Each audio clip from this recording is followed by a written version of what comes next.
I will now move on to our next speaker, who is Secretary General at Stefanus Alliance International, and he is also serving as coordinator for International Panel of Parliamentarians for Freedom of Religion and Belief.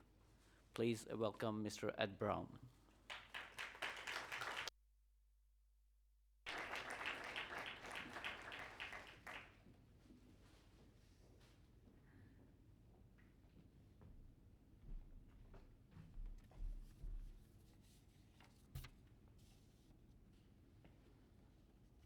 It's always a huge challenge getting up here. People haven't eaten, so your stomachs are starting to grumble. You've had a number of good speakers, and all of you were great, but speaking after Henrik is horrible. I hate it. I've had to do it a number of times, and he's just so dynamic, and he has such wonderful things to say, so I'll see what I can do in a short amount of time to also inspire a little bit. So number one, I'm a changeologist. I believe we can make a change in the world today. This morning when I woke up, I was in Oxford, England. I've been there the last 4 days with a group of parliamentarians, 13 parliamentarians from 12 countries around the world. Part of a network of over 300 parliamentarians who have dedicated themselves to promoting freedom of religion or belief for everyone. One of the founding fathers is Norwegian. He calls himself the Brown Viking. His name is Abid Raja. And he and I have traveled all over the world, and we've spoken on behalf of Ahmadiyya Muslims, Rohingya Muslims, for Yazidis, for Christians, for Baha'is, for atheists, for people all around the world who are persecuted because of their religion, belief, or life stance. And I believe we can make a change. I appreciate what you said, Svein. There are a lot of indications that the world is getting better. But there are some pretty crappy things going on in the world as well. So, let me start with 2 quotes, and then come up with a couple stories, and then I'll leave you with that. So, quote number 1. From Benjamin Franklin. He said, "We must beware of democracy becoming 2 wolves and 1 sheep voting on what to have for dinner." 2 wolves, 1 sheep voting on what to have for dinner. In many parts of the world, that's exactly what we have. A majoritarianism type of democracy that doesn't take care of the minorities. We must always be aware of that. Number 2, I'll ask you to guess who said this. It is not power that corrupts, but fear. Fear corrupts those who wield power. It's a Nobel Peace Prize winner. She is the de facto leader of her country today, and her name is Aung San Suu Kyi. And it's a warning to all of us. And if you know the situation in Myanmar, unfortunately, she's fallen prey to her own prophecy.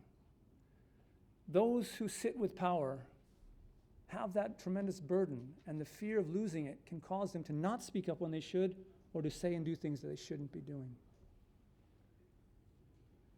And now on to the stories. I believe in freedom of religion and belief for everyone. I work in the Stefanus Alliance. It's a Christian organization where we stand up for the rights of everyone around the world, because I believe it's right. And I believe that sometimes, like the Yale theologian Miroslav Volf, it's not too much religion that's the problem in the world, but it's too little. And he talks about thin and thick religion. And that those people who end up being marginalized in society grasp a hold of an ideology that can help justify the violence that they want to do. And they grab a hold of thin forms of religion. And what we need to do is we need to create spaces for religions to correct themselves, so that people can actually get good training in their religions and not become violent extremists. We need more thick religion and not thin religion. The former Special Rapporteur on Freedom of Religion and Belief, Heiner Bielefeld, says that freedom of religion and belief is a peace project, but it is a non-harmonious peace project. And by that he means we should not allow the majority religion or life stance in a society to dictate how the minority should act, behave, and believe. Force them to be harmonious. forced harmony is like forcing someone to love you. It doesn't work. Voluntary harmony is great. But what we need to do is create spaces where we can disagree, where we can speak openly, the dialogue that former Prime Minister Bondevik talked about, candidly about what we don't agree on, and still get along with one another, peacefully. FoRB, freedom of religion or belief, is a non-harmonious peace project. And then lastly, I think we need to drink more tea. I was in Baku a number of years ago. There are a number of etymologies about the city of Baku, the name Baku, and one of them is that it's the city of God. And so I often think about my time drinking tea in the city of God. I went there to evaluate a project that we had. We were supporting a lawyer whose task it was to help religious communities register themselves. And if you know about many former communist countries, registration is a huge issue. And if you're not registered, you're by definition illegal. And you can face huge fines and imprisonment just for meeting together to pray or to share your religious text with one another. And so I asked two separate groups about him, and I said, okay, we, from a Western organization, we're preoccupied with goal hierarchies and that he's able to be effective in what he's supposed to do. So I asked a group of expats, Westerners who were there, and I said, is he effective? Is he doing a good job? And they would sort of shake their heads a little bit and say, no, I'm not really sure. You know? And I say, well, what do you mean by that?